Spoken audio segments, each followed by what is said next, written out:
Hi friends. आज जो movie की एक्सप्लेनेशन देखने वाले हैं वो है द नन। वेलेक जो एड और लोरेन की मूवी में भी हमने देखी है, वो उनकी लाइफ तक कैसे पहुंची और उसने कैसे उनके तक अपने आप को पहुंचाया, इस मूवी के थ्रू हमें पता चलेगा। हम रोमेनिया का टाइम देखते हैं। वहाँ पर दो नन्स होती हैं जो एक एरिया में जा रही होती हैं। वहाँ पे बहुत ही अजीब सा कुछ लग रहा था, बहुत ही अनहोली। गॉड एंड्स हेयर वहाँ दरवाजे पे लिखा होता है। वो नन्स वहाँ जाती हैं, उनको वहाँ से कोई चीज़ निकालनी होती है। उनके पास एक की भी होती है, जिसको खोलने से पहले ही उनको कुछ अजीब लग रहा था। एक नन बाहर रुकती है और एक नन अंदर जाती है। वो उसको कह रही है, तुम यहीं मेरा वेट करो, मैं अभी लेकर आती हूँ वो चीज़। अब वो बाहर प्रे करने लगती है और वो नन अंदर चली जाती है। अब हम देखते हैं थोड़ी देर बाद वो नन जख्मी हालत में बाहर आती है और वो की उसको वापस पकड़ाती है। कहती है, तुम अपने आप को बचा लो, अब उसको अपने आप को ऊपर हावी मत होने देना। और ये कहती है, ये उसको चीज़ घसीट के ले जाती है। अब ये नैन वहाँ से भागती है। इसके पीछे कोई चीज़ आ रही थी और ये अपने आप को मारने के बारे में सोचती है। इसको ये सेक्रीफाइस देना होता है ताकि वो सबको बचा सके। वो खुद को लटका लेती है फंदे की तरह। अब हम देखते हैं इसके पीछे किसी की हमें नेगेटिव प्रेजेंस नज़र आती है। कुछ बहुत ही अनहोली था। वो नन नन नहीं थी, बाकी सबकी तरह नहीं थी, वो बहुत डिफरेंट थी। वो कुछ और ही था। अब सीन शिफ्ट होता है नेक्स्ट डे पे। एक लड़का जिसको हम देखते हैं जो ग्रोसरी लेने के लिए अब यहाँ पे आता है, चर्च के बाहर रख के चला जाता है। लेकिन आज उसको कुछ वहाँ पे बहुत अजीब लग रहा था। उसको बहुत कौवे नज़र आए वहाँ पर। और वो जाता है तो वहाँ पे वो नन की लाश लटकी हुई देखता है, जिसको देखकर वो चीखने लगता है और जाके गाँव में सबको बता देता है। वेटिकन सिटी तक ये इन्फॉर्मेशन पहुँच गई थी। वो एक फ़ादर को, जो कि बहुत ट्रेंड होते हैं, उनको वहाँ भेजते हैं ताकि वो वहाँ जाके इन्वेस्टिगेट कर सकें कि वो नन कैसे मरी, उसने कैसे सुसाइड की। एक नन तो सुसाइड नहीं करती, ये बहुत अनयूजुअल केस था। फादर को आइडिया था कि ये केस इनसे हैंडल नहीं हो रहा, तभी फादर को भेजा और एक सिस्टर को सजेस्ट किया जिसको साथ लेकर जाना था। वो सिस्टर के पास जाते हैं और उसको बताते हैं कि आपने मेरे साथ जाना है, ये केस है जिसके लिए हमें रोमेनिया जाना पड़ेगा। सिस्टर तैयार हो जाती है। अब ये लोग जाते हैं पहले तो उस लड़के के घर के बाहर। उसको कहते हैं कि तुमने नन को देखा था, तुम्हें हमें लेकर चलो चर्च की तरफ और हमें बताओ कि तुमने उनको कहाँ पे रखा है। वो उनके साथ जाने के लिए तैयार हो जाता है और कहता है कि गांव में और कोई आपके साथ नहीं जाएगा सिवाय मेरे, वहाँ और कोई भी नहीं जाता। सब उस जगह से घबराते हैं। अब फादर और सिस्टर और वो लड़का उनके साथ चलाता है चर्च की तरफ। वो लोग जाते हैं और वहाँ पर उनका सामान लेकर वो अंदर की तरफ चला जाता है। वो देखते हैं ये चर्च बहुत ही पुराने कैसल में बनाया गया था। ये बहुत पुरानी जगह होती है। वो अंदर जाता है और उनको दिखाता है जहाँ पर उसने वनन की डेड बॉडी को रखा। वो उन्हें बताता है कि मैंने तो लिटाया हुआ था, पर अब ये बैठी हुई है, शायद कोई यहाँ पर और भी आया था। वो कहता है कि आपको अंदर जाके ही पता कर चलेगा। फादर वहाँ पे एक चाबी भी नोट कर लेते हैं और वो पकड़ लेते हैं। अब वो अंदर की तरफ जाते हैं। चर्च एक बहुत ही पुराने कैसल में बना हुआ था, लेकिन पहले वो सोचते हैं कि हम इनको दफना देते हैं। वो यहाँ पे बाहर आके सिस्टर को दफना देते हैं। वहाँ पे हर जगह घंटियाँ लगी होती हैं। अब हम देखते हैं कि वो कैसल के अंदर जाने की तैयारी कर रहे थे, क्योंकि अंदर जाके उन्होंने बड़ी सिस्टर से बात करनी थी कि यहाँ पर क्या हुआ है। फादर अंदर जाने के लिए प्रे करते हैं और दरवाज़ा खोलते हैं। सिस्टर के साथ वो अंदर चले जाते हैं। अब हम देखते हैं कि बहुत ही पुराना कैसल था, अंदर सब कुछ बहुत ही पुराना पड़ा होता है और बहुत ही अजीब। हर जगह सिर्फ अंधेरा ही अंधेरा था। इनको समझ नहीं आती कि यहाँ पे ये लोग इस तरीके से क्यों रहते हैं। सिस्टर एबी बड़ी सिस्टर होती हैं जो यहाँ पे उनसे बात करती हैं। वो उन्हें बताती हैं कि आप यहाँ पे लेट पहुँचे हैं। अब सनसेट होने वाला है, आपको सिस्टर आपसे बात नहीं करेगी। जो इन्फॉर्मेशन आपको चाहिए वो आपको कल ही मिलेगी। लेकिन ये अब आप आज हमारे गेस्ट हैं तो यहाँ पर स्टे कर सकते हैं। और वो उस लड़की को यहाँ से जाने के लिए कहती है। अब सिस्टर उनको कहती है कि आप बैक वाले एरिया में जाके रह सकते हैं, वो हमारा गेस्ट एरिया है। और वो इसको कहते हैं कि आप लोग यहाँ पे आ ही गए हैं तो अब आपको हर चीज़ के बारे में पता लग जाएगा। वो सिस्टर बहुत अजीब तरीके से बात कर रही होती हैं। नेक्स्ट डे हम देखते हैं लोग अंदर आ जाते हैं। इनको वो चर्च के गेस्ट एरिया में ले आता है लड़का। अब यहाँ पे इनको अपना अपना रूम मिलता है जहाँ वो अपना सामान रख लेते हैं। लेकिन वो लड़का उन्हें कहता है कि जब आपको मेरी ज़रूरत हो मैं आ जाऊँगा। मैं गाँव में ही होता हूँ और गाँव से यहाँ कोई नहीं आएगा। अब वो लड़का वापस जा रहा होता है, लेकिन यहाँ पर वो किसी सिस्टर को देख लेता है। अंधेरा हो रहा होता है और वहाँ पे बाहर सिमेट्री भी होती है।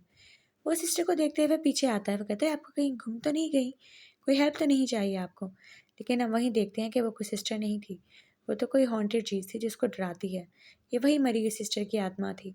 वो उस लड़के को बहुत बुरी तरीके से डरा देती है और ये लड़का यहाँ से अपने आप को भगा लेता है। एक क्रॉस पकड़ता है जिसकी वजह से उसकी जान बच पाती है। अब हम रात का सीन देखते हैं। रात में सिस्टर इधर उधर घूम रही होती हैं और तस्वीरें भी देख रही होती हैं। वो खाना खाने के लिए बाहर आती हैं। फादर और वो बैठ के बातें करने लगते हैं। फादर उन्हें अपने केसेस के बारे में बता रहे होते हैं जो इससे पहले उन्होंने डील किए हैं। वो काफ़ी हॉन्टेड केसेस को लेते थे और वही फादर को देते थे ये लोग। अब वेटिकन से जो ऑर्डर आता था फादर वहाँ चले जाते थे। ये ऑर्डर भी इनको आया एक लड़के का जो इसके ऊपर साया हो गया था, डैनियल, एक छोटा सा बच्चा जो एग्जॉर्सिज्म के दौरान मर गया था। फादर बताते हैं कि मुझे वो केस बहुत हॉन्ट करता है। मुझे बहुत तकलीफ़ हुई थी उस छोटे से बच्चे को मरा हुआ देखकर, और वो इस बारे में उस सिस्टर को बता रहे होते हैं। और अब वो अपने एग्जॉर्सिज्म के और भी वाक़यात उनके साथ शेयर करते हैं, क्योंकि ये अप्रूव थे वेटिकन से एग्जॉर्सिज्म के लिए।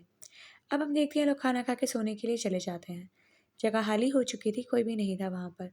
अचानक से रात को खुद ही रेडियो बज जाता है, जिससे फादर की आंख खुल जाती है और वो देखने लगते हैं आसपास कोई है तो नहीं, लेकिन वहाँ पर और कोई भी नहीं था। उनको कोई नैन की नज़र आ रही थी कि कोई नैन उनको बुला रही है या कुछ बताना चाह रही है। फादर उसके पीछे बाहर तक आ जाते हैं और वहीं उनको डैनियल नज़र आता है, वही जो उनको हॉर्न करता था। अब वो डर जाते हैं और अचानक से उनका पाँव फिसलता है और फिर एक कब्र के अंदर गिर जाते हैं और वो कब्र का ढकना खुद ही बंद हो जाता है। अब हम देखते हैं फादर अंदर चीखने चिल्लाने लगते हैं। अंदर सिस्टर की आंख खुलती है, वो भी बहुत बेचैन हो रही थी, उनको भी कोई चीज़ नज़र आ रही थी। अब वो बाहर की तरफ आती हैं अपनी लालटेन पकड़कर और इधर-उधर ढूँढने लगती हैं किसी को, क्योंकि उनको लगा था कि कोई इनको बुला रहा है, कोई हेल्प के लिए बुला रहा है। वो मेन चर्च की तरफ आती हैं और वहाँ पर उन्हें एक शैडो नज़र आता है। वो शैडो पहले तो बहुत नॉर्मल था, लेकिन थोड़ी देर बाद बहुत भयानक हो जाता है। एक बहुत ही भयानक नैन का शैडो। वो ये देखकर बाहर भाग जाती हैं। वो बाहर आती हैं तो उनको घंटियों की आवाज़ें आ रही थी, वही जो कब्र के साथ बंधी हुई थी। अब उन्हें पता चल गया था क्योंकि फ़ादर भी यहीं पर हैं, क्योंकि उन्हें फ़ादर की आवाज़ आई थी। वो जाती हैं और हर कब्र को खोदने लगती हैं ताकि वो फ़ादर को ढूँढ सकें, और एक कब्र से उन्हें फ़ादर की आवाज़ आती है। फ़ादर अंदर अपना एक लाइटर जला के इधर-उधर देख रहे होते हैं और वहाँ पर उनको नानी एक डरा देती है, जिससे वो बहुत खौफ़ज़दा हो जाते हैं। इतनी देर में सिस्टर खोद देती हैं कब्र को और उनको निकाल देती हैं बाहर। फ़ादर उनका बहुत शुक्रिया अदा करते हैं कि तुम्हारी वज़ह से मेरी जान बच गई। लेकिन उन्हें वहाँ कुछ बहुत ही पुरानी किताबें और बहुत ही पुरानी चीज़ें मिलती हैं, जिनका वो बाहर निकाल लेते हैं। सिस्टर उन्हें कहती हैं शायद ये हमें बताने का कोई तरीका था किसी का। अब नेक्स्ट डे वो सारा सामान निकाल कर अंदर आते हैं। अभी उन्हें सिस्टर एबी से बात करनी थी और सिस्टर ने सुसाइड क्यों किया ये जानना था, जिसके लिए सिस्टर को अंदर अकेले ही जाना था। कॉन्वेंट में जेंट्स का जाना अलाउड नहीं था, इसलिए फादर वहाँ नहीं जाते। हाल ही सिस्टर वहाँ पर जाती हैं। उन्हें किसी से ना किसी से बात करनी होती है। वो एक सिस्टर को प्रे करते हुए देख लेती हैं और जाकर उनको बुलाने लगती हैं। इतनी ही देर में दूसरी सिस्टर आ जाती हैं और वो बताती हैं कि इनकी प्रे को नहीं रुकना, आप इनको मत छेड़िएगा। आए मैं आपकी हेल्प करती हूँ, मुझे पता है आपको क्या बताना है। वहीं हम उस लड़के फार्मर को देखते हैं, जो वहाँ बैठा होता है और सोचता है कि मुझे फादर की और सिस्टर की मदद करने के लिए वहाँ जाना चाहिए। अब हम देखते हैं फादर अंदर सारी किताबें ले आते हैं, वही जो उन्हें कब्र से मिली थी, और उन्हें यहाँ पे वेलिक के बारे में पता लगता है, जो कि ईवल नन थी, जो एक शैतान की मदद से बनी गई थी। ये एरिया कुछ पहले अजीब सा था, जो अब चर्च बना है। वो लड़की दूसरी नन जो है वो सिस्टर को बताती हैं कि आप यहाँ पर आई हैं, आपको इसकी हिस्ट्री बताती हूँ मैं, यहाँ पे सब शुरू कैसे हुआ है। ये जगह पहले एक ड्यूक का कैसल था। वो काला जादू करता था और उसने यहाँ पे बहुत ही ईवल काम किए हैं। उसने एक पोर्टल खोला था शैतान को बुलाने के लिए, लेकिन जैसे ही चर्च को इसके बारे में पता चला कि यहाँ पे शैतानी काम हो रहा है, चर्च वाले यहाँ आ गए और उसका पोर्टल खुलने से पहले उस आदमी को मार दिया। और फादर ने यहाँ पे जीसस का ब्लड गिरा कर इस जगह को बंद कर दिया, और इस जगह को दोबारा से होली करने के लिए हमने इस जगह को चर्च बना दिया। यहाँ हर वक्त कोई ना कोई सिस्टर प्रे कर रही होती हैं, तभी इस चीज़ को हमने कंट्रोल में रखा। लेकिन जब से कोई तूफ़ान आया और यहाँ पे जगह खुल गई, और यहाँ पे किसी के अटैक की वजह से ये पोर्टल दोबारा से खुल गया है। अब यहाँ पर कोई ऐसी चीज़ें घूम रही हैं जिसके बारे में हम नहीं जानते, और हम उसको कंट्रोल नहीं कर सकते। वो नन के रूप में ही आती है, लेकिन वो नन नहीं है, वो बहुत ईवल है। वो हम सबको एक-एक करके मार देगी। यही बात होती है और रात हो जाती है और सब सोने के लिए चले जाते हैं। फादर अपना काम जारी रखे हुए थे। वहीं पर उन्हें किसी की आवाज़ आती है, सिस्टर एबी की, वही जो पहले यहाँ पर मौजूद थी। वो फादर से बातें करने लगती हैं और उनको कुछ ना कुछ बता रही थी इस जगह के बारे में।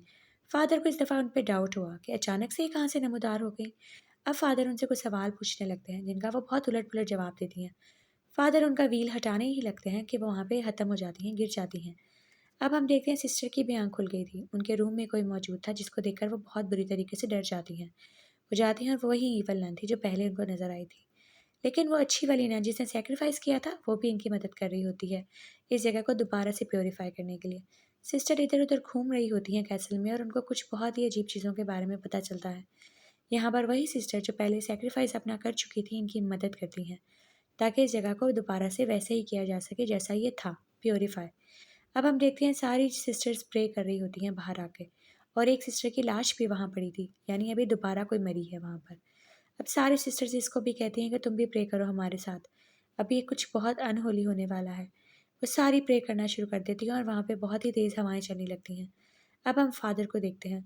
वो अब अंदर जाने लगते हैं क्योंकि उनको भी सिस्टर की मदद करनी थी। वो समझ गए थे कि यहाँ पे अब कुछ होली नहीं रहा। वहीं एडवर्ड आ जाता है, वही फार्मर, और वो फादर की मदद करता है।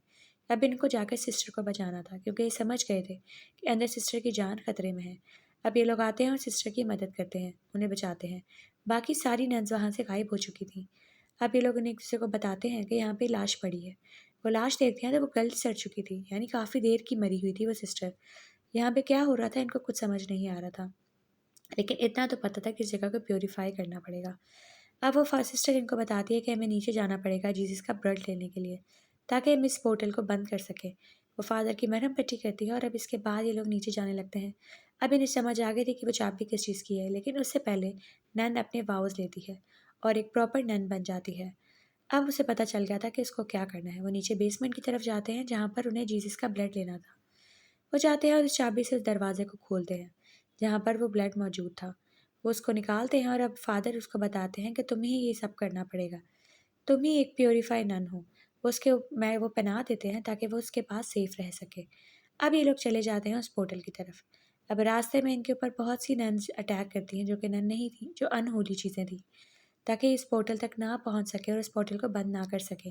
सिस्टर के ऊपर भी चीज़ें अटैक कर रही होती हैं ताकि वो वहाँ तक ना पहुँच पाए और जो ईवल नन होती है वो उसके ऊपर हावी हो जाए। उसी जगह पे आके खड़ी हो जाती है जहाँ पर वो ईवल नन का चक्कर होता है। अब हम देखते हैं कि बाकी सारी नन्स उसको वहाँ से निकलने में हेल्प कर रही होती हैं। कुछ अच्छी भी नन्स थी बीच में और कुछ बुरी भी थी। इतने में हम देखते हैं एडवर्ड पहुँच जाता है वहाँ पे।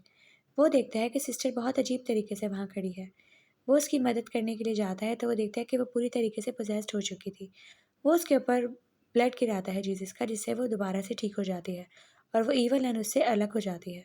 लेकिन वो उसको बहुत मार के बहुत ज़्यादा ज़ख्मी कर चुकी थी उससे पहले। अब हम देखते हैं सिस्टर वापस से बेहतर हो जाती है जब उन पर ब्लड गिरता है और वो ईवल नन उनके अंदर से निकल जाती है और उस लड़के को बहुत ज़ोर से दूर फेंकती है जिससे वो ज़ख्मी हो जाता है और सिस्टर को पानी के अंदर फेंक देती हैं और वहाँ पर वापस आ जाती है उसको डुबो के मारने के लिए, क्योंकि उसको उसको ख़त्म करना था। वो उसके इसलिए जान गई थी, लेकिन सिस्टर को भी पता होता है कि उसको क्या करना है। उसके हाथ में वो ब्लड फादर पकड़ाते हैं। वो बॉल फेंकते हैं ताकि वो उसमें से उसको मार सके ब्लड से। अब वो बॉल में से ब्लड निकाल लेके सक कर लेती है ताकि वो उसको मार सके। और जब ये नन उसके करीब आती है और उसका गला पकड़ती है तो वो उसके ऊपर वो ब्लड फेंक देती है, जिससे वो बहुत बुरी तरीके से तड़पना और मरना शुरू हो जाती है। वो अब ख़त्म होना शुरू हो जाती है, उसकी पावर्स ख़त्म हो जाती हैं क्योंकि जीसस के ब्लड से ज़्यादा प्योरीफाई चीज़ वहाँ पे और कुछ भी नहीं थी। अब हम देखते हैं वो पोर्टल बंद होना शुरू हो जाता है। वहाँ वो लड़का आ जाता है और उसकी जान बचा लेता है। अब वो लोग यहाँ से बाहर निकल जाते हैं। फादर भी सेफ थे और सिस्टर भी सेफ होती हैं। वो वापस अपने अपने घर जाने की तैयारी कर रहे होते हैं, लेकिन यहीं पर हम देखते हैं उस फार्मर लड़की की गर्दन पर कुछ था, यानी उसके ऊपर वेलिक का असर हो चुका था। उसके अंदर वही नेगेटिव चीज़ें आ गई थी।